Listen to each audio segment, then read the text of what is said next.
very good morning to you and welcome to the Morning Outlook Report. I'm Rachel Jones reporting live from Calkine TV's Sydney studios. Now, the Australian share market is expected to open lower this morning, and this is likely brought down by domestic energy and gold stocks on account of muted prices of their underlying commodities. According to the latest SPI futures, the ASX 200 is likely to open the day 44 points or 0.6% lower. Yesterday, the Australian share market lifted in the afternoon session, but Mesoblast, Woolworths and Afterpay weighed on the market. Amid a surge in COVID-19 cases across New South Wales, the S&P ASX 200 closed flat, or 1 point lower at 7,378. Across the sectors, 4 out of 11 closed in the red. Consumer staples was the biggest drag, down almost 4%, whereas real estate investment trusts were the best performer, up 1.2%, followed by materials. The best performing sector was real estate and the worst consumer staples, but the best performing stock in the S&P ASX 200 was PolyNovo, closing 15.4% higher at $1.57. The worst performing stock was Mesoblast, closing 17.4% lower at $1.41. And in business news now from the ASX this morning, asset services, mining services and construction company SRG Global has secured a contract in the defence sector totalling $30 million. This contract is with Lendlease to provide structures works of both the Navy Training Systems Centre at HMAS Stirling and the Capability Centre at Henderson in Western Australia. Works will start immediately and run for approximately 9 months. This now brings the total wins announced in the last 4 weeks to $250 million. And Piedmont Lithium has confirmed the results of its bankable feasibility study for Carolina Lithium in North Carolina in the US. And it shows it could be one of the world's largest and lowest cost producers of lithium hydroxide. The 100% owned proposed integrated lithium hydroxide business has a sustainability footprint that is superior to incumbent producers, all in a highly favourable location to supply the rapidly growing electric vehicle supply chain in the US.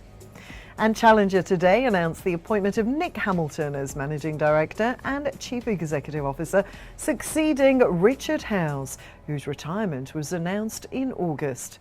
He will start his new role on the 1st of January, and Mr. Howes will remain available for the first quarter of 2022 to ensure a smooth transition. Mr. Hamilton has been Chief Executive of Challenger's funds management business since 2019, overseeing a period of exceptional growth and performance, with funds under management reaching over $100 billion. Before joining Challenger in 2015, he had a number of senior leadership roles at top-tier financial service businesses across Australia, the US and the United Kingdom. Well, now it's time for a very short break, but stay tuned for more news set to affect your trading day.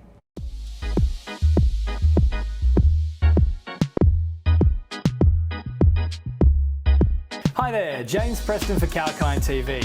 Are you into gaming and virtual reality? Does AI and the endless possibilities it entails capture your interest?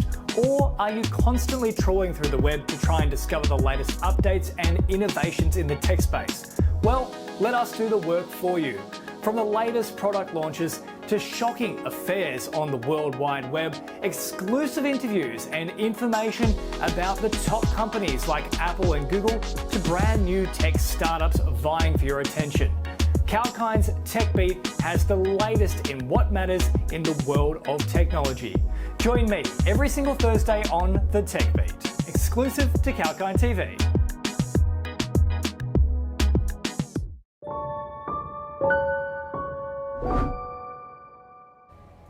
And welcome back to the Morning Outlook Report. I'm Rachel Jones. Now, investors are keenly awaiting a policy update from the US Federal Reserve today. The Fed is expected to announce that it's speeding up the end of its pandemic-era bond purchases and signal a turn to interest rate increases next year as a guard against surging inflation.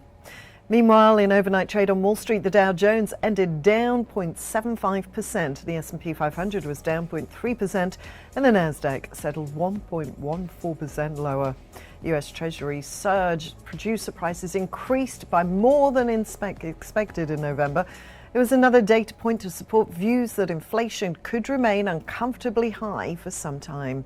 Oil prices fell. That was after Omicron concerns continued to weigh on the demand outlook. US crude settled at $70.73 per barrel. That was down 56 cents or 0.8%. Brent closed down 69 cents at $73.70 a barrel, down 0.9%.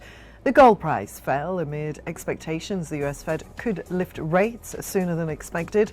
US gold futures settled 0.9% down at $1,772. And Bitcoin at the time of writing was up 3.77% at 67,990 Australian dollars. Well, that's all for the Morning Outlook report here on Calkine TV. Have a great day trading and stay tuned for more market updates and economic news live throughout the day. This is Rachel signing off for now.